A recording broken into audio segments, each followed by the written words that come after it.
My outlook on life is generally hopeful. If you ask me if the proverbial glass of water is half full or half empty, I'll tell you it doesn't really matter. It might be half full, it might be bone dry. I believe there is a way to fill it to the top. Jean will confirm that my go-to phrase whenever we're facing some kind of challenge is, we'll figure it out. And early in our marriage, she thought it was maybe a stalling tactic, a way of saying, it's going to be okay, and then forget about it. But clearly not everything is okay, and she now understands that we'll figure it out is just my nature. I actually believe it. You see, I got a pencil in third grade Sunday school, and that pencil said Philippians 4:13. I can do all things through Christ who strengthens me, and it just stuck. I can't help myself. And this kind of outlook has carried me through a lot of challenges in my life. It carried me through a murder in my first church, through being close to 9/11 in New York in my second church, of going through COVID and chronic illness. And no matter how low the water gets, there's got to be a way to fill it. But lately, I've been questioning my own hopefulness. It isn't just one thing, it's more like the 5-car pileup. I count the new dead trees as I walk through the woods, and I see the destruction of climate change. I look in my checking account and I feel like I got mugged at the grocery store or something.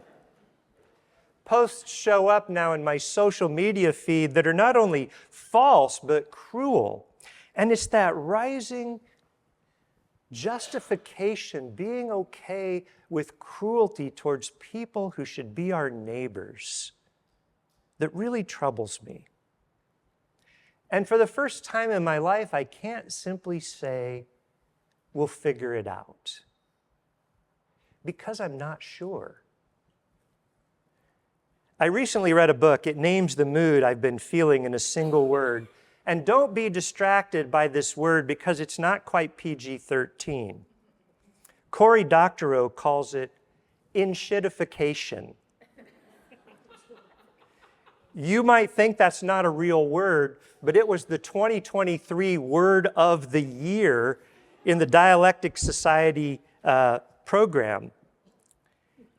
And what he really focuses on is our digital media, Facebook, Twitter, but also things like shopping on Amazon and YouTube. And what he says is these platforms all slowly degrade as they try to extract more money and our data out of us. And think about it. I remember when I liked Facebook, when it really was promoted as a way we can connect with our family and friends, and we did, and we started groups on Facebook, and you learned about other people and connected and so on. But now it's sort of denigrated into lots of scam ads and vitriol, and it's actually hard to find your friends now on Facebook unless your friends happen to be, internet trolls, and then you can find them. And even if you've quit these platforms or you've never used any of them, we're all still living with the results. Because what the algorithms do is they drive towards the extremes that get attention. That there's a disinformation that makes it very hard to tell what's true. It's shattering our common life, our ability to communicate with one another. And it's actually a close cousin. There's a KGB technique called flooding the zone. And what it means is you pour so much disinformation and false truth and conspiracy theories. You throw so much of that out into the public sphere that no one can tell what's true anymore. And what that leads to is apathy, numbness. People get used to evil and injustice, and they stop acting because the good is so covered up in the muck that we can't quite believe it's true. So let's pause. You don't need more blood pressure medication to get through the rest of the sermon, and I promise you this is a sermon about hope. But hope is not a blind trust. It's not saying everything is going to be fine. It's not walking down the street going, "Don't worry, be happy." I like that song. But real hope can pass through a crucible. Real hope can look into the abyss and still believe that something better is possible. As James Baldwin put it, not everything we face can be changed, but nothing can be changed until we face it. These past months have really tested my natural optimism. And now I find hope doesn't come naturally. It's work. And I'll tell you how I've been finding my way back, but first we need to talk about the prophet Jeremiah. Jeremiah is, in my opinion, the best prophet of doom out there. 40 years, he was a thorn in the side of Israel's rulers. He called out their idolatry, their corruption, the economics that oppressed people. He even gave us the English word jeremiad, which means a prolonged denunciation or lament. If you ask him about the glass, he'd say, it doesn't matter how much water's in there, it's all too polluted and you can't even drink it. Jeremiah is maybe my polar personality opposite, but I took a whole class on him anyway because Dr. Bill Holliday was my professor in seminary, and he wrote the actual 20-pound commentary on Jeremiah, and he seemed rather depressed about it.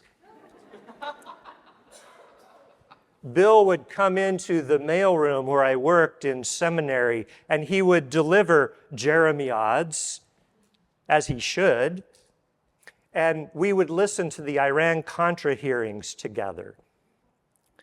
Now, near the end of Jeremiah's career, the Babylonian superpower they're overrunning Israel. And Jeremiah tells the people, you should just beg for mercy. Just go to Babylon and say, we unconditionally surrender because you're doomed. Well, this led him to be in jail, disturbing the peace, treason. And that's where something astonishing happens. He gets this sense from God of a very strange instruction. It's a real estate deal. And the message is, you should buy your cousin Hanamal's field. And this is what we call a redemption purchase, that if a family member was in financial trouble and going into debt, that another family member had the first, not only the option, but the obligation to buy their family field to keep it within the family. So Jeremiah's going to do this, but here's the kicker. When you look at the map of where the field is, it's actually already behind enemy lines. And we're just days from Babylon storming the walls, taking over Jerusalem, and that land is going to be worthless to Jeremiah as soon as that happens. So this is not a Warren Buffett investment, buying at the bottom of the market. It's a prophetic act of consolation. It's really pretty stunning that this doomsday prophet is now at the very worst moment in the nation's history at that time. He's going to offer consolation, a sign of hope, even though he knows what's coming. The sacking of the city, the exile, the full catastrophe. And you'd expect him to say, I told you, but you didn't listen. But instead, he says, houses and fields and vineyards will be bought again in this land. He can't spare them the reckoning.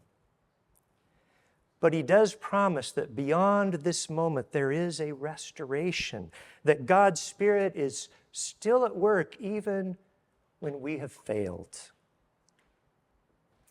And I think Jeremiah's story grips me so much because sometimes I feel like our world is edging right over towards the precipice of doom.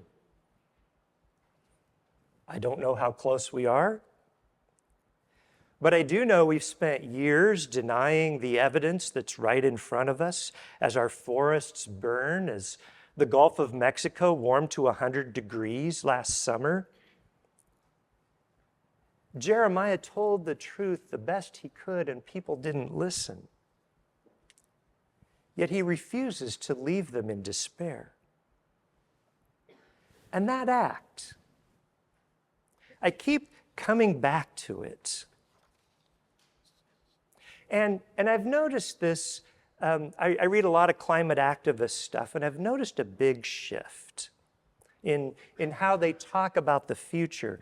And for years, they've used the Jeremiah strategy, pronounce doom, here's the flood, here's the famine, and try to scare people into changing, but it hasn't worked fast enough. And it's because really doom often drives denial and apathy, and so we just don't want to hear it. And so what's happening is I'm watching a big shift as climate folks are talking about hope. It's not a simple optimism. It's not we're going to have all these great new technologies and they're going to save us without any effort. It's not God's going to step in. It's more like that last-ditch hope of a band of rebels who are holding out on their last place and they're outgunned by the empire, but they're still going to hang in there. I had to get Star Wars in somehow. You just never know. I think it's what Paul meant when he said, we hope for things we cannot see. We have a hope that it isn't grounded in the evidence in front of us. It's more of a conviction of what is right, of what we should do anyway. And this is what's turned me around to be more hopeful. It's the kind of hope that lets you see what isn't being seen. That the good is still there. It's just often buried under the muck. And this is where Ayanna Johnson, a marine biologist at Bowdoin, whose book is the title of this sermon series, her question, what if we get it right? And as a marine biologist, she knows all the grim data on climate change, just as Jeremiah knew the data of his own world. But she also knows hundreds of creative, engaged people who don't want to give up, who want to give it their best shot. And they see that hope is the energy that draws us together and leads to action. So I started looking for hope. And I read 3 blogs now, and what they all do is they tell the climate story that is often missed. And my favorite is your daily dose of climate hope. Don't we need a daily dose of some kind of hope? And it tells me lots of things I never would have heard otherwise. But here's something you might not have heard because, good news just doesn't trend. It's the algorithms. So we all know about the oil supplies being choked off at the Strait of Hormuz. You see it when you go buy gas. And what's happening is the world is now seeing how fragile it is to depend on our energy from a handful of volatile authoritarian countries. And a lot of countries are looking around and saying, we don't want to be held hostage anymore to the politics of this, and they're speeding up transformation of their energy systems and are moving way past their climate goals that they agreed to. And South Korea is one of the places that's being particularly innovative, and a couple of things that they've done to just make things happen faster. If you have a parking lot that's more than 1,000 meters in square meters, you are required by law to put a solar panel roof over the top of it. And they've targeted 500 rural communities like ours here in the Boothbay region, and they've targeted that in 2 years they're going to help them generate all of their own power locally owned. I think that's just absolutely fascinating. And I thought, what if we here in the Boothbay region, what if we just decided to do that and make it happen? And we generated all the electricity we needed right here on the peninsula. What if we get it right? Jeremiah didn't just feel hopeful. It wasn't just a feeling. He bought a field. He weighed out the silver. He signed the deed. He sealed the jar and buried it for a day that he would never live to see, because he saw some things that no one else could see in the midst of the disaster. That there would be houses and vineyards and fields would be bought again. That's not just optimism. That's hope. That's literally putting your money on the line and going for it. And I still say we'll figure it out, but it means something harder and more important to me now. I mean that the future still is open. I mean that what we do still matters, even if we can't see how it's going to end. There's a field to buy, and maybe ours has biodiversity-friendly solar panels on it. Hope isn't just believing that everything's going to be okay, it's believing that God is not finished with us. So when the world says it's over, buy the field. When cynicism says, why bother? Buy the field. When fear says nothing can change, buy the field. Because houses and fields and vineyards will continue to be bought in this land. So let's figure it out and get it right. And one day, long after we are gone, someone will gather a harvest from seeds that we will never see bloom. Amen.